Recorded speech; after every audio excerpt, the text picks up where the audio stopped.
Bonjour. Aujourd'hui, par cette vidéo, j'aimerais répondre à une question qui m'a été posée par une de mes amies. Elle s'appelle Audrey Mpunga Kankaji. Elle est tombée sur un terme qui s'appelle Trinité. Alors, je lui ai posé la question, Trinité, pourquoi? Elle m'a dit, elle ne sait pas. Elle a lu seulement ces noms sur une pharmacie, sur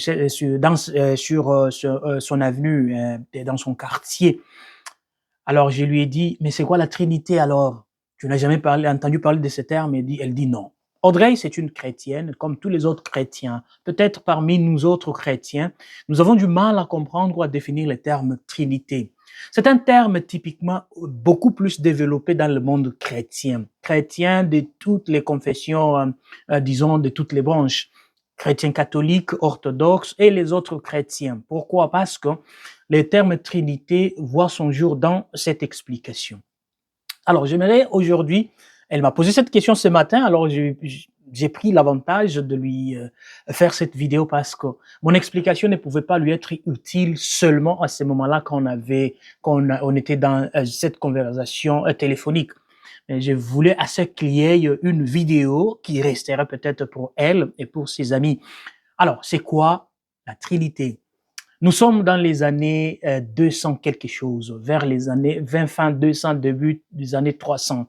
Ça, c'est après le décès du Christ, qui est toujours pris ici comme le centre de l'histoire, surtout dans la ligne historique. Alors, qui vient avec ce terme? Il s'appelle Tertullien. Tertullien, c'est un Carthaginois. Un Carthaginois, c'est un habitant, c'est quelqu'un qui habitait ou qui habite le Carthage. Carthage, c'était déjà une région. Nous sommes en Afrique du Nord, précisément en Tunisie. Alors, Tertullien écrit dans l'un de ses travaux, il écrit Trinitas. Trinitas signifie trois. Trois dans un. Alors, tu vois le terme trois dans un. Ça veut dire quoi? Alors, ici, le terme trois dans un, c'est un terme, le Trinitas, n'est pas trouvé dans la Bible. Tu vas fureter la Bible parce que j'ai bien déjà commencé par dire que c'est un terme plus utilisé par les chrétiens. Mais ici, les chrétiens, beaucoup de chrétiens, en dehors des chrétiens catholiques, puisent leur existence dans Sola Scriptura, qui a été promulgué par Martin Luther. Seules les Écritures, seule la foi, sola fide, seule la grâce, ou sola gratia, peuvent sauver. Pour les chrétiens catholiques, nous avons chez nous la connaissance de ce qu'on appelle aussi la reconnaissance des traditions. Alors, chez nous, quand on parle de traditions, on voit aussi les écrits des pères de l'Église et des docteurs de l'Église. On voit pas seulement ça, on voit même aussi les credos qui, pour les autres, ne se trouvent pas dans la Bible, mais comme aussi document de certains conciles, nous aident à constituer ce qu'on appelle notre tradition. Alors, il y a les autres éléments, entre autres, il y a la révélation, il y a les doctrines, alors, tout ça entre dans ce qu'on appelle tradition. Alors, tout ça forme la foi, soutiennent la foi chrétienne, catholique. Alors, pourquoi Trinité? Alors, déjà, dans les débuts du IIIe siècle, nous sommes déjà dans ces débuts-là, Tertullien vient avec ce terme Trinitas pour déjà commencer à répondre à certaines hérésies qu'il y avait à l'époque. C'est quoi une hérésie? Hérésie, pour ceux-là qui m'écoutent, les chrétiens de notre classe. Alors, l'hérésie, c'est un postulat, c'est une proposition, c'est une croyance que un hérétique prend contre la doctrine chrétienne catholique, entre autres. Par exemple, la Bible dit dans Saint Jean, chapitre 1, versets 1 à 3, que au commencement était la parole. La parole était avec Dieu et la parole était Dieu. Alors, au commencement était la parole. C'est-à-dire qu'au commencement, il y avait Jésus. Jésus était avec Dieu et Jésus était Dieu. C'est-à-dire que Jésus ici est Dieu.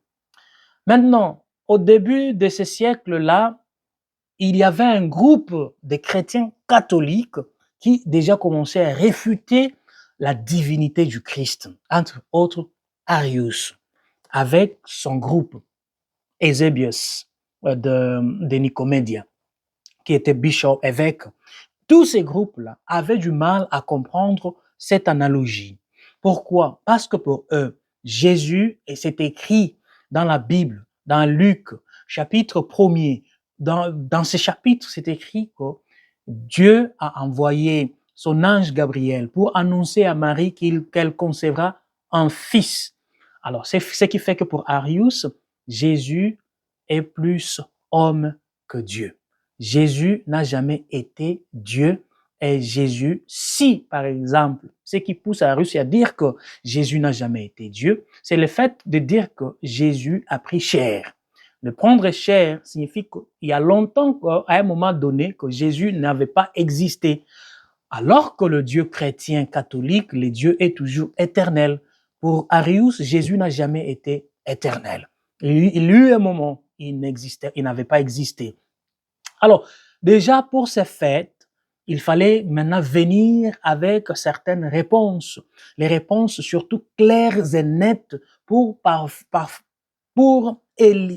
éradiquer ou pour éliminer cette erreur de foi dans notre doctrine catholique. C'est-à-dire, cette erreur de foi qu'on appelle aujourd'hui hérésie, promulguée par Arius, qui est un des prêtres catholiques qui vivait à cette époque en Égypte, mais d'origine libyenne, disent ainsi. Alors, parce que la Libye appartenait à cette époque d'Arius. Nous sommes déjà dans les 318.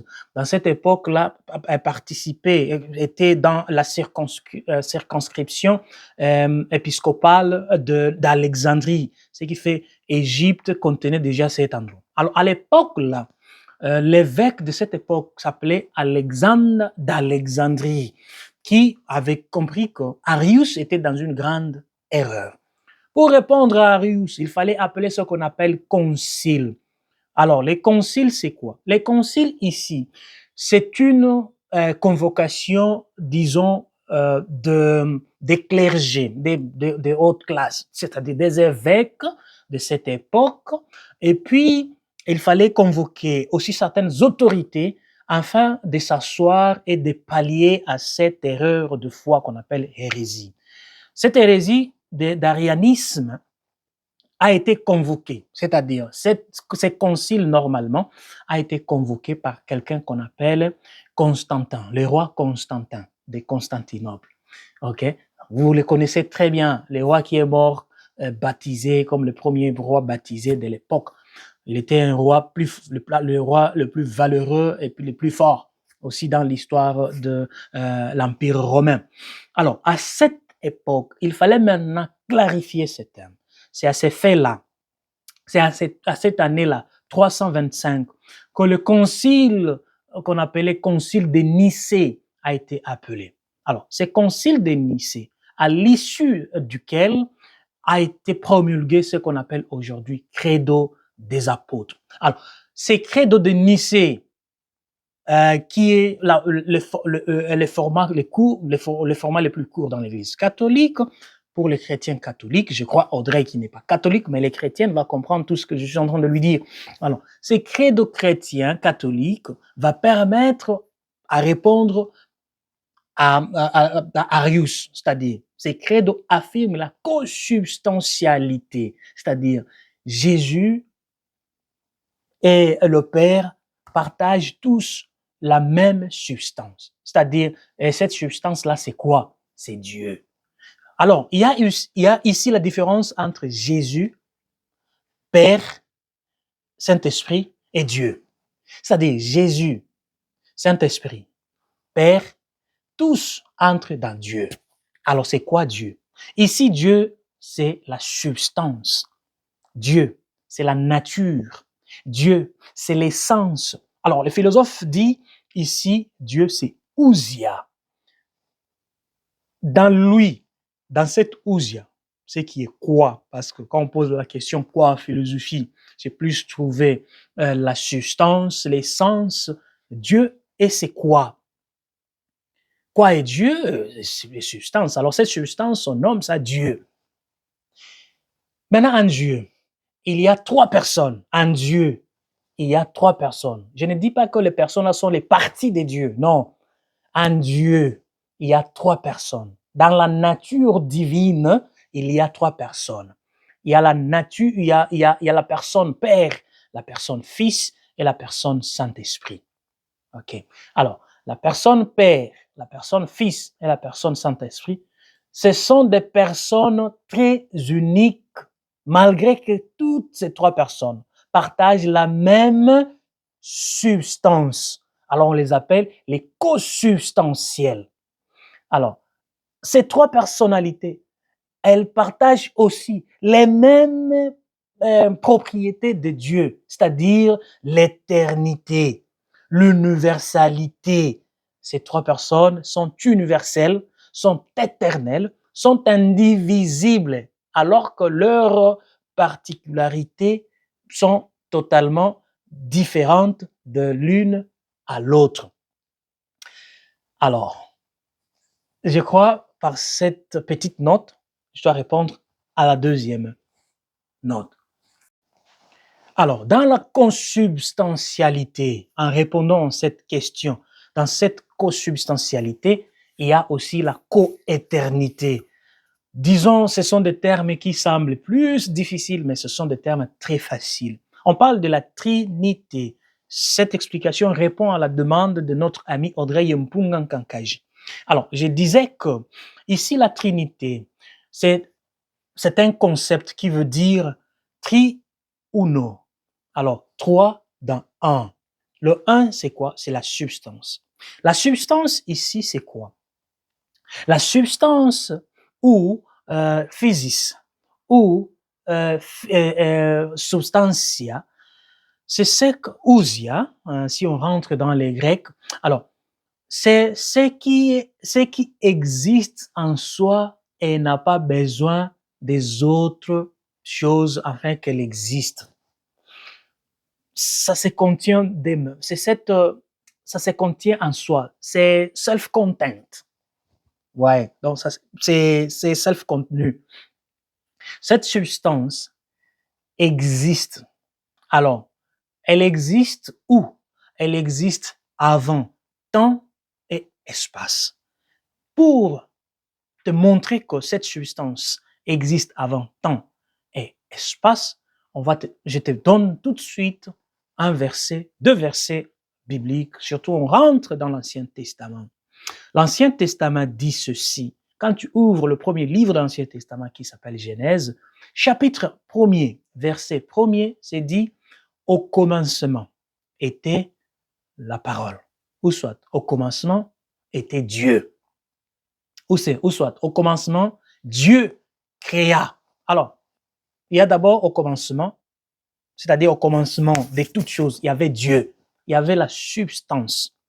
Et cette substance va créer maintenant la terre, le ciel, mais les animaux. Et plus tard, dans Genèse chapitre toujours 1er, verset 26, il va dire, créons l'homme à notre image. Créons l'homme à notre image. Tu vois, le langage devait être créé. Je crée l'homme à mon image. Mais créons l'homme à notre image. Les ions est nôtre. Alors, qui sont ces ions et qui sont ces nôtres? J'explique. Au commencement était Dieu. Alors, les dieux là, la substance, Dieu comme substance, la substance là a ce qu'on appelle la manifestation, la présence des trois personnalités. Je ne dis pas que Dieu ici se manifeste à une personne après une autre ou en mode. Je ne dis pas ça. Dieu n'est pas un modéliste. Dieu n'est pas un séquentialiste. Non. Dieu, c'est la substance. Alors, ici, pour comprendre la substance, Aristote, qui exista bien avant Christ, mais a influencé beaucoup les pères de l'Église de 1er, 2e, 3e, 4e siècle, a dit ceci, que la substance, il y en a de deux sortes. Il y a la substance primaire et la substance secondaire. La substance primaire, ce sont les particuliers, entre autres, hommes, Dieudonné, Audrey, Dimètre, je sais pas qui, tout ça sont, toutes ces particularités aussi, c'est une substance. Il y a la substance secondaire. La substance secondaire, c'est le général, ok, l'universel. Et l'universel en philosophie, on te dit ce qui est universel est plus objectif, ce qui est universel est plus immatériel normalement, ce qui est universel est plus au-delà du temps et de l'espace, ce qui est universel est plus incorruptible, il est plus parfait et il est plus indivisible. Disons ainsi, en Dieu, il y a les générales et les particuliers. Les particuliers, ce sont les personnes divines. Les personnes divines là sont ce qu'on appelle Dieu Père, Dieu Fils et Dieu Saint-Esprit. Alors, ça c'est les dieux qu'on appelle Dieu trinitaire. C'est-à-dire, Dieu là, qui est la parole, maintenant, va créer les pères. Les pères créent. C'est ça le rôle de Dieu Père. Le Père crée Dieu Père dans les trois personnalités. Dieu Père, Dieu Fils et Dieu Saint-Esprit. Alors, qui va maintenant dans l'Église catholique, dans ses vestiges intellectuels, qui va maintenant répondre à la différenciation de ces trois? Il y a un groupe maintenant des pères de l'Église qu'on appelle les pères, les Cappadociens ou les Cappadoces. Les Cappadociens sont trois. Nous sommes dans le IVe siècle. Il y a les Cappadociens qu'on appelle Père Grégoire de Nice, N-Y-S-S, I, E, il y a Grégoire de Nazaïens, hein, et puis il y a Basile le Grand, ou bien Basile de Césarée. Alors, Basile de Césarée et Grégoire de Nice sont frères. Et tous sont des évêques. L'autre, c'est Grégoire de Nazianz. Lui, c'est aussi évêque, mais de Constantinople. Il est devenu évêque de Constantinople. Il le vient juste après les Macédonienus. Macédonienus était évêque de Constantinople aussi. Alors, qu'est-ce qui lui est arrivé? Macédonienus crée son mouvement. Ça s'appelle les pneumatomachiens. Les pneumatomachiens ou les Macédoniens créent leur groupe pour négliger les rôles ou pour donner une subordination dans ce qu'on appelle les détails des personnalités de Dieu. Ici, pour comprendre cette phase, ça semble être un peu difficile et plus lourd pour vous.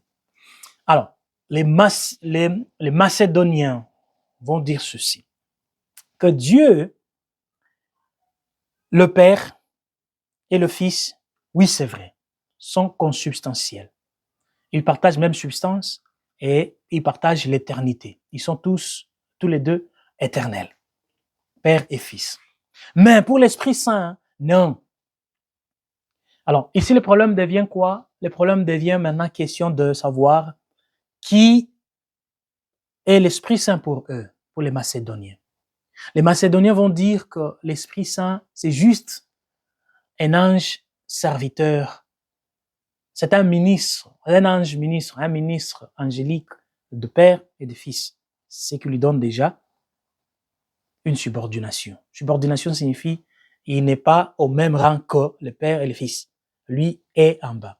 Alors qu'on a déjà dit, et l'Esprit Saint, et le Père, et le Fils, tous sont des co-substantiels, co-éternels et co-égaux. Maintenant, pour ainsi dire, ils vont encore dire que ici, l'Esprit Saint n'est pas co-éternel et n'est pas co-égal aux deux. Alors, les pères de Cappadoce vont répondre à cette question véhément. Ils vont dire, c'est faux. l'Esprit Saint aussi. Quand est-ce qu'il a été créé? D'abord, revenons sur la création. Dieu créateur, il va engendrer son Fils. C'est pourquoi le premier credo des 325 va dire engendrer, non pas créer. De même nature que le Père. Ça, c'était pour répondre à Arius. Maintenant, ils ont déjà qualifié de même nature que le Père. Maintenant, il faut aussi confirmer la nature de l'Esprit Saint. Est-ce la nature de l'Esprit Saint était aussi engendrée? Non. L'Esprit Saint procède. Procéder signifie venir de. L'Esprit Saint procède du Père et du Fils. Comment a-t-il procédé du Père et du Fils? L'Esprit Saint est venu de ce que Thomas d'Aquin ici appelle de l'amour du Père à sa parole. C'est-à-dire, le Père aime sa parole, la parole aime le Père, tous deux ont de leur amour, de leur volonté, de leur désir, l'Esprit Saint est venu. C'est-à-dire, normalement, Esprit Saint, qui est aussi Dieu, on devait l'appeler amour. C'est pourquoi l'Esprit Saint, l'un des travaux de l'Esprit Saint, c'est d'instaurer l'amour dans la race humaine, de donner la vie dans la race humaine. Imaginez, vous lisez Matthieu, je crois, Matthieu, dans ces Matthieu, par exemple, le baptême de Jésus. L'Esprit Saint, lors du baptême, l'Esprit Saint apparaît à Jésus sous forme de la colombe, et puis via l'Esprit Saint, Dieu parle. Parce que le travail de l'Esprit Saint, le travail du Père, le travail du Fils, c'est le travail de Dieu. C'est-à-dire, qu'est-ce qu'ils font ces gens? Chacun est dans son travail. Chacun sait de son travail. C'est un Dieu. Dieu parle à travers ces trois personnes. Donc, c'est un seul Dieu en trois personnes. Donc, en l'Église catholique, dans la vie chrétienne, nous n'avons pas ce qu'on appelle le trithéisme. Trithéisme, c'est une autre hérésie. J'ai parlé de l'hérésie bien avant. Trithéisme, c'est une autre hérésie qui est venue dire que nous avons Dieu qui est, en tout cas, nous avons trois dieux. Et les trois dieux-là, on les voit dans les modes d'agissement. Par exemple, quand on parle de la création, on voit le Dieu Père. Quand on parle de l'incarnation, on voit le Dieu Fils. Et quand on parle de la sanctification, on voit le Dieu Saint-Esprit. Alors, alors, on a trois dieux. Non, on n'a pas trois dieux. On a un seul Dieu en trois personnes. C'est ça la Trinité, un seul Dieu en trois personnes. Alors, le travail de ces trois. Maintenant que vous allez voir que tous les trois personnes, pour vous dire que c'est un seul Dieu, ils travaillent en connivence. Ils travaillent en connivence. Donc, ils travaillent en synergie. Alors, le terme synergie, dans ces termes trinitaires, ici, ne s'appelle pas synergie, ça s'appelle un périchorésis. Périchorésis signifie il y a une coordination mutuelle entre eux. C'est-à-dire, Jésus, par exemple, prends l'exemple de Jésus. Lors de son baptême, tu vois, l'Esprit Saint apparaît à qui? À Jésus. Et l'Esprit Saint là, qui est déjà présent, à travers l'Esprit Saint, Dieu parle. Voici mon fils, écoutez-le. Donc, en un seul, il y a tous les autres aussi qui apparaissent et qui permettent à ce que Dieu parle. C'est-à-dire que tous, ils travaillent ensemble. C'est pourquoi les Cappadoces vont dire que pour les chrétiens, pour un bon chrétien, c'est très essentiel, c'est très bien, surtout d'avoir des relations avec tous les trois.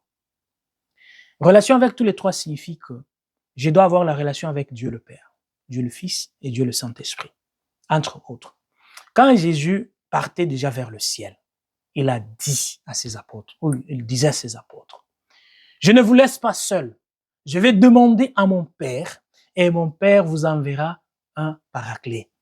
qui est un paraclet. C'est un terme qui signifie Esprit Saint. C'est-à-dire que ils sont trois, ils vivent dans le même endroit, Dieu. Donc, en Dieu. Donc, ce n'est pas dire que quand il était sous terre, il a cessé d'être Dieu. Non, Jésus n'a pas cessé d'être Dieu quand il était sur terre. Jésus était Dieu, était aussi homme. Alors, en cela, on va revenir sur une autre vidéo pour parler de les deux natures de Dieu, c'est-à-dire la christologie de Jésus. Alors, c'est ça. Donc, en grosso modo, la Trinité, c'est Deo uno, Deo triuno. C'est Dieu en trois personnes. C'est-à-dire, ces trois personnes sont dans. C'est comme dire que Dieudonné Lukundula Ramazani. Dieudonné Lukundula Ramazani sont des personnes qui fonctionnent dans ce qu'on appelle l'humanité. Donc, aujourd'hui, on peut voir Jésus dans la Bible en train de parler et de parler. Aujourd'hui, on peut voir le travail de l'Esprit Saint, surtout dans l'Église, parce que c'est l'Esprit Saint qui aujourd'hui nous permet d'avoir notre foi et de garder toujours la relation avec Jésus et en espérant voir le Père.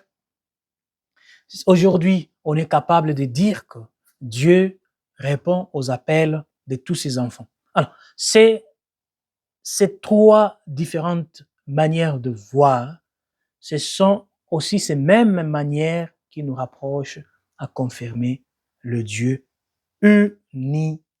Donc, notre Dieu est unique, mais agit en trois personnes, en Père, en Fils et en l'Esprit Saint.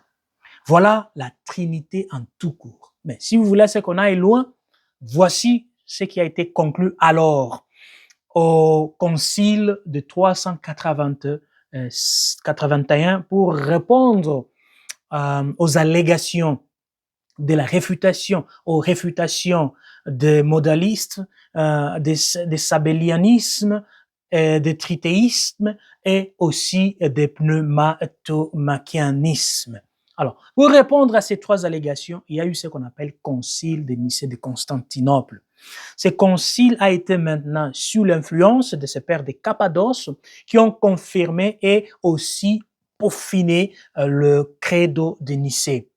Ils l'ont peaufiné, rendu très clair et puis aussi long. Donc, je crois en un seul Dieu qui est Père et qui donne la vie.